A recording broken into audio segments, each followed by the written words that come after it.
और माँ आपके द्वार पे आई हैं आपको आशीर्वाद देने के लिए, वरना आपको आशीर्वाद लेने के लिए अयोध्या हरिद्वार जाना पड़ता था। दो प्रकार की डिजास्टर होती है, एक होती है जो प्राकृतिक है, उससे हम बचने के उपाय कर सकते हैं, संपूर्ण रूप से हमारी उस पर नहीं है, और दूसरा होता है जो मानव निर्मित होती है, उसे हम पूर्ण रूप से नियंत्रित कर सकते हैं। यहाँ मोर है, मोरनी है, जानवर हैं, इतने जानवरों को दाना खिलाते हैं, वहाँ पर जाके शांति मिलती है। बहुत अच्छा हिसाब किताब।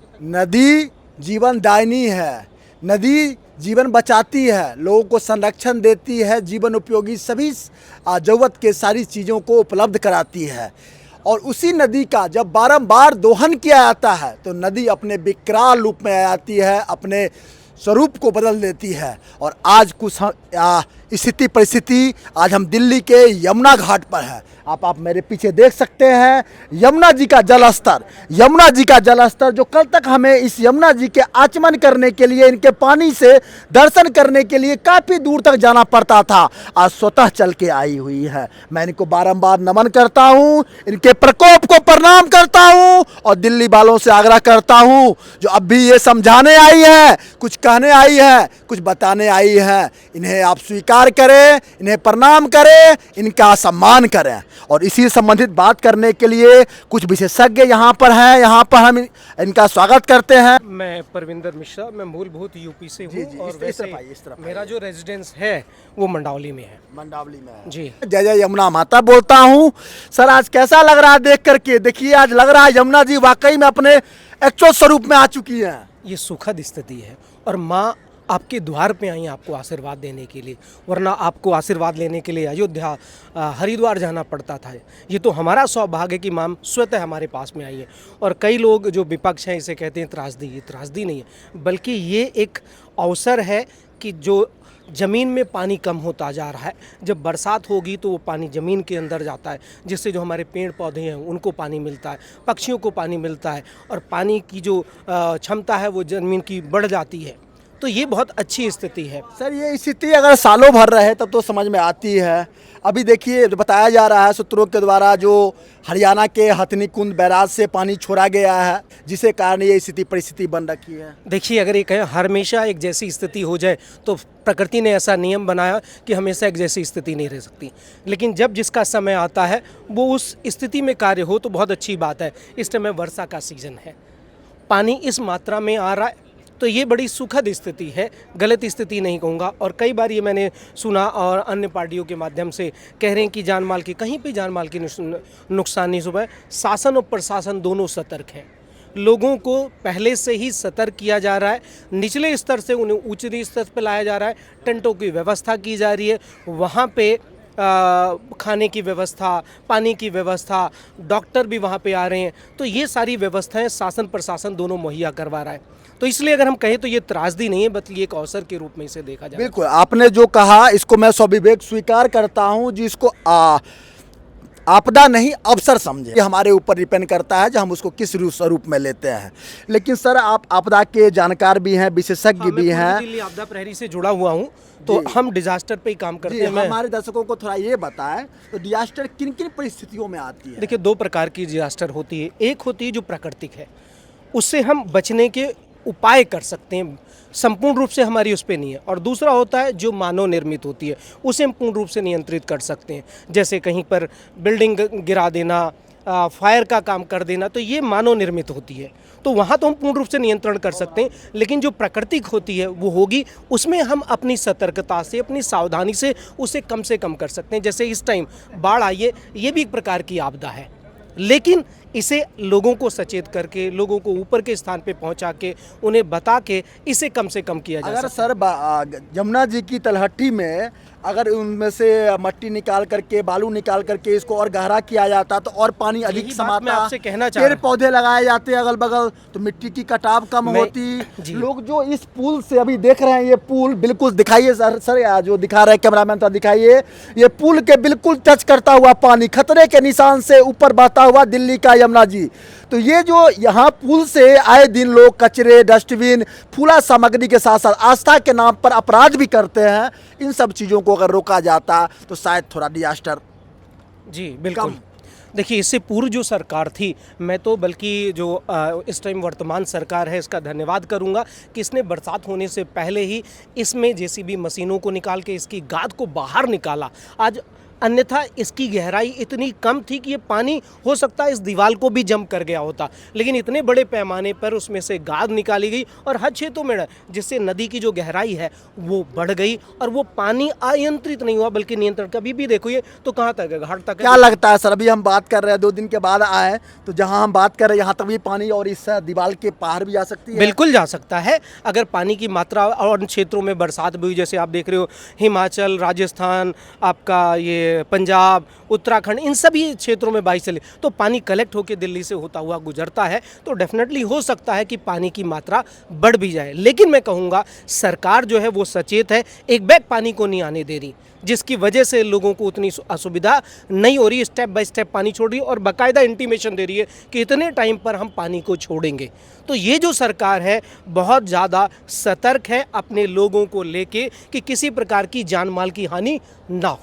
जी सर, अभी जहाँ बाढ़ प्रभावित क्षेत्र है यमुना जी के आसपास, वहाँ लोग दुखी हैं, वहाँ लोग समस्या में जूझ रहे हैं। उनके लिए एक समाजसेवी के रूप में हम सभी संवेदना ही व्यक्त कर सकते हैं, लेकिन फिर भी क्या सुझाव रहेगा? देखिए, इस टाइम जो स्वयंसेवी संस्थाएं हैं, शासन प्रशासन पूरी तरह से वहाँ पे लगा हुआ है, टेंटों की व्यवस्था कर रहा है, खाने को मुहैया करा रहा है, डॉक्टर्स भी विजिट कर रहे हैं। लोगों को इस परिस्थिति में इस तरह के माहौल को दिया जा रहा है कि उन्हें लगे कि त्रासदी नहीं है, बल्कि माँ आपके घर में आई हैं, कुछ दिनों तक हमें असुविधा हो सकती है, फिर हम अपने उसी स्थान पे चले जाएंगे। तो लोगों को भरोसा है सरकार पे और स्वयंसेवी संस्थाओं पे। स्वयंसेवी संस्थाएं भी आ रही हैं वहाँ पे, लोगों को जो भी खाने पीने की चीज़ें हो सकती हैं वो देखते हैं, क्योंकि टोटली सरकार पे ही निर्भर किया जाए तो संभव नहीं है। इसलिए लोगों को अपने हाथों को बढ़ाना चाहिए, उन्हें स्वयं निकल के आना चाहिए और उन लोगों की मदद करनी चाहिए जो बाढ़ से प्रभावित हो रहे हैं। खासकर हम जब देखते हैं जब बाढ़ जैसी स्थिति परिस्थिति बनती है तो लोग तो एक दूसरे जगह पलायन कर जाते हैं, लेकिन जो हमारे पशु पक्षी हैं उनको काफ़ी सारी समस्याओं का सामना करना पड़ता है। जी जी बिल्कुल, इसके लिए बहुत बड़ी दुखद स्थिति हो जाती है, लेकिन उसमें भी सरकार ने वहाँ के जो लोग हैं उनमें कुछ लोगों को चिन्हित करके जानवरों के लिए भी एक प्लेस का वो प्रोविज़न कर रहे हैं। जैसा मुझे पता लगा, क्योंकि मेरी डीएम एसडीएम के थ्रू मीटिंग होती है, मैं पूर्वी दिल्ली आपदा प्रहरी से जुड़ा हुआ हूँ, तो वहाँ पर इस तरह की भी बातें चल रही है कि हम लोगों के साथ साथ उनके जो जानवर हैं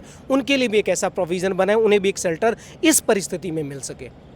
जी सर, तो हम चाहेंगे माँ यमुना अपनी आशीर्वाद बनाए रखे दिल्ली वालों पर, और अपनी आपदा नहीं, हम तो इसको आशीर्वाद ही समझेंगे, और ये कंटिन्यूटी ऐसे ही हमें ये छल छल करता हुआ निर्मल गंगा यमुना दिखे और दिल्ली वासियों पर अपनी आशीर्वाद लगातार बरसाते रहें। जी जी, हमेशा यमुना माँ का आशीर्वाद हमारे ऊपर बना रहेगा। लेकिन मैं दिल्ली वासियों से भी आग्रह करूँगा कि अगर हम चाहते हैं कि स्वस्थ सुरक्षित रहें तो माँ को भी हमें स्वस्थ रखना पड़ेगा।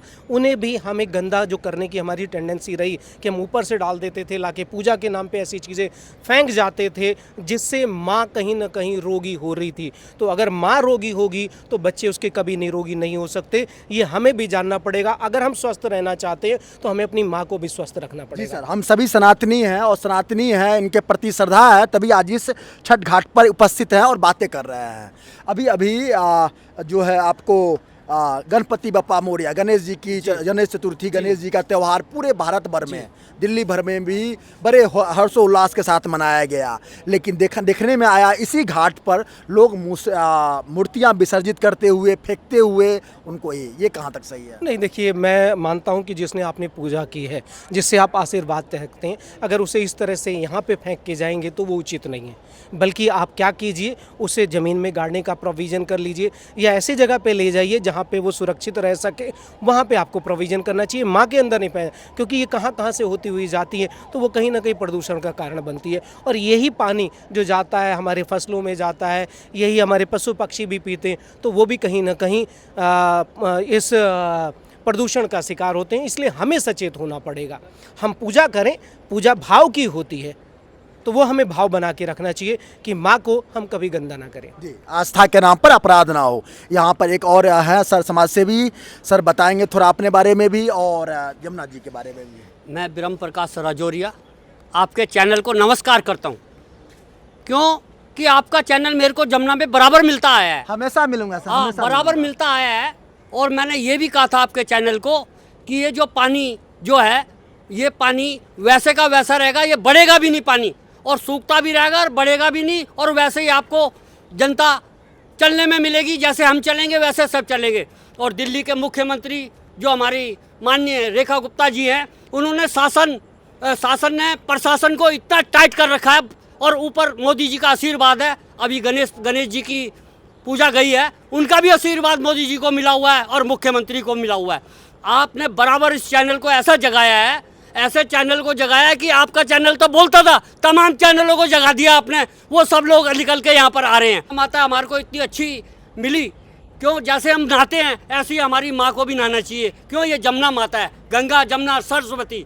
और ये अगर पहले से जमुना माता में काम बढ़िया होता तो आज ये चीज़ें देखने को हमारे को नहीं मिलती। और ये तय क्या करा था, ये ऊपर वाला का आशीर्वाद है, जो आज मुख्यमंत्री भी विदा हो गया। केजरीवाल सरकार ने जो काम करने का था वो नहीं किया, जो पैसा वहाँ से मिला वो भी इधर उधर लगा लोगों के, उसने चुनाव में लगा के ये चीज़ें ली, और दिल्ली देखो वापसी आ गई और भारतीय जनता पार्टी को मिल गई। काम करेगी, अच्छा करेगी, देर है अंधेर नहीं है, टाइम लगेगा। क्यों, अभी आपने देखा होगा कि जमुना, हम इस जमुना में हम जब पानी भरा हुआ हम बीच में जाते थे, रात के 11 बजे हम इंटरव्यू देते थे, और इतना बढ़िया इंटरव्यू देते थे कि वो भी, और मच्छर काटते थे हमारे को। और आज तो कोई बदबू नाम की कोई चीज़ ही नहीं है, क्योंकि जब से हमारी सरकार बनी है, रेखा गुप्ता जी ने इतना टाइट काम कर दिया है कि यहाँ कूड़ेदान रखवा दिए हैं। यहाँ पर बत्ती नहीं जलती थी केजरीवाल सरकार में, आज वो बत्तियाँ भी जलने लग गई, आप देखो। और आप जमुना में इतना आनंद हमारे को मिल रहा है, बहुत आनंद मिल रहा है। और आपका चैनल तो मेरे को इतना बढ़िया लगा है कि आपने चैनल में, आपका चैनल कोने कोने पे जाता है। इसका नाम ही है सर, सर्व सेवा। हाँ, आपका चैनल कोने कोने पे जाता है। अभी वकील की हड़तालें हुई, उसमें भी आपका चैनल सबसे आगे नंबर 1 पे था। अभी रामलीला मैदान में भी प्रोग्राम हुआ, उसमें भी आपका चैनल नंबर 1 था। और मुझे इस चैनल पे पूरा विश्वास है कि ये आपका चैनल कोने कोने में इस दिशा को दिखाएगा। दिल्ली वैसी की वैसी रहेगी, जैसे पहले थी वैसी ही मिलेगी। आज तो ये जमुना पे जो लोग आ रहे हैं, कोने कोने के लोग आ रहे हैं, देखने आ रहे हैं कि पानी कितना हो गया। कोई वह रुकावट भी नहीं है, कोई ऐसी चीज़ भी नहीं है, और जनता जमुना को देखने आ रही है, कुछ भी नहीं है। और अभी बीच में एक चैनल को हमने बोला था, चैनल ने हमारे को बताया था कि ये बीजेपी ने जो चीज़ें करी है अच्छी करी है, ठीक है, टेंट लगाए हैं, खाना दिया जा रहा है, बिकॉज जमुना बाज़ार में जो चीज़ें हो रही है वो भी चैनल को बताया गया, और वहाँ पर भी उनकी व्यवस्था की गई। और वहाँ पर ऐसे ऐसे लोग हैं, आप कहाँ तक हम व्यवस्था करेंगे, कोने कोने के वहाँ के ऐसे ऐसे लोग बसे हुए हैं जो हमारी दिल्ली के भी नहीं हैं, उनके लिए खाने की व्यवस्था वगैरह हम कर रहे हैं, करेंगे, कोई बात नहीं, उनको भी मिले, और हो रही है। सरकार बहुत अच्छा काम कर रही है, और इतना अच्छा काम कर रही है, हमारे को मोदी जी का आशीर्वाद प्राप्त है। और साथ में डबल इंजन की सरकार जो है, वहाँ मोदी जी, इधर दिल्ली सरकार में रेखा जी, दोनों जो हमारे डबल इंजन की सरकार है, बराबर है। उधर तीसरी इंजन की भी सरकार हमने ले ली है, एमसीडी भी हमने ले लिया है। अगर वहाँ तक कोई काम की ज़रूरत पड़ेगी तो एमसीडी भी सबसे पहले आगे आएगी, क्योंकि एमसीडी में ऐसा अभी तक कोई व्यवस्था है, मतलब कोई ऐसी चीज़ें नहीं है जो हमारे को देखने में आ रही है। आज अब जमुना में खड़े हैं, और जमुना में इतना अच्छा आ रहा है, इतना आनंद आ रहा है, इतना बढ़िया आ रहा है, क्योंकि यहाँ पर हम अगर जंगल में भी जाते हैं, कोने कोने के लोग आते हैं, जंगल में आते हैं, यहाँ मोर है, मोरनी है, जानवर हैं, इतने जानवरों को दाना खिलाते हैं, वहाँ पर जाके शांति मिलती है। बहुत अच्छा हिसाब किताब होता है। जी, आपने कहा सरकारें काम कर रही है तो सर्व सेवा, अगर सरकारें काम करती है तो ताली बजा के हम स्वागत भी करते हैं। अगर सरकारें कहीं अपने विचारधाराओं से, देश हित की नीतियों से अगर अगल बगल जाती है तो उसको एक्सपोज भी करने से पीछे नहीं हटती है। आप सभी का आशीर्वाद मिलते रहे, सर्व सेवा यूं ही बढ़ता रहे। और यमुना माता के लिए तो हमने कह दिया है, जो सर्व सेवा सदा समर्पित है। जब भी आप सभी जहां बुलाएंगे, हम सदा निष्पक्ष रूप से, निस्वार्थ रूप से यमुना माता के चरणों में अपना दौड़ते दौड़ते चले आएंगे। जय हिंद, जय यमुना माता, जय हिंद।